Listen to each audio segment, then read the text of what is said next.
প্রিয় বাবা, কতদিন হয়ে গেল তোমার স্পর্শ পাই না, কতদিন দেখি না তোমায়, কত রাত দেখি না তোমায়। সে খোঁজ কি তুমি রাখো? প্রতিটা সেকেন্ড, প্রতিটা মিনিট, প্রতিটা দিন, প্রতিটা মুহূর্ত তোমাকে খুব মিস করি বাবা। আজ 1 মাস হলো তুমি আমার কোনো প্রশ্নের উত্তর দাও না, তাই আকাশের ঠিকানায় চিঠি লিখছি।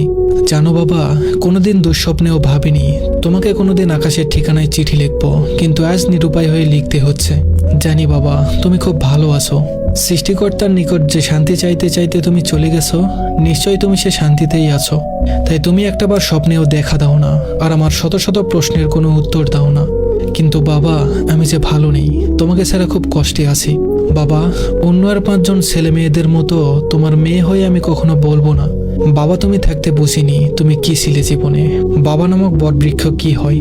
তুমি থাকতে আমি বুঝেছিলাম বাবা নামক বটবৃক্ষের ছায়া কেমন হয়, বাবা শব্দের গভীরতা কতটুকু। পৃথিবীতে সবচেয়ে অমূল্য সম্পদের নাম বাবা, তাই আমি আমার কর্তব্য পালনের চেষ্টা করছি মাত্র। কতটুকু পেরেছি তা তুমি ভালো জানো, সেটা আমার জানার দরকার নেই।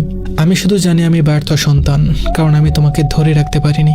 সৃষ্টিকর্তার কাছে সবসময় একটাই জিনিস চাইতাম, আমার মৃত্যুর আগে যেন তোমাদের কারো কিছু না হয়। কিন্তু সৃষ্টিকর্তা আমার কথা শুনলেন না, তিনি আমার আগেই তোমাকে নিয়ে গেলেন। বড্ড অসময়ে তোমাকে হারিয়ে ফেললাম। জানো বাবা, বুকের ভেতরটা রোজই ভেঙে চুরে একাকার হয়। তুমি ছাড়া এই দেহটা যেন পাখি ছাড়া খাঁচা হয়ে গেছে। পৃথিবীতে বেঁচে থাকাটাই যেন এখন কষ্টকর। কেন এত রাগ করে আছো বাবা? কেন কোনো প্রশ্নের উত্তর দিচ্ছ না?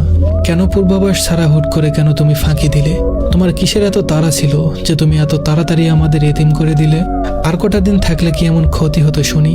জানো বাবা, পুরো বাড়ি জুড়ে তোমার সব পোশাক, নানান জিনিসপত্র, ঔষধের বক্সটাও আজ সেই স্থানেই আছে, শুধু তুমি নেই বাবা, শুধু তুমি নেই। বুকের বাম পাশটায় খুব করে লাগে যখন হৃদয়খানি উজাড় করে বাবা বলে তোমায় ডাকতে পারি না। ডাকতে গিয়ে হঠাৎ করে এক বিষাদ শূন্যতা অনুভব হয়। শেষ হলো না কথা, সব কথা লেখা গেল না চিঠিতে। অনেক কথা রয়ে গেল বাবা হৃদয়ের অন্তরালে।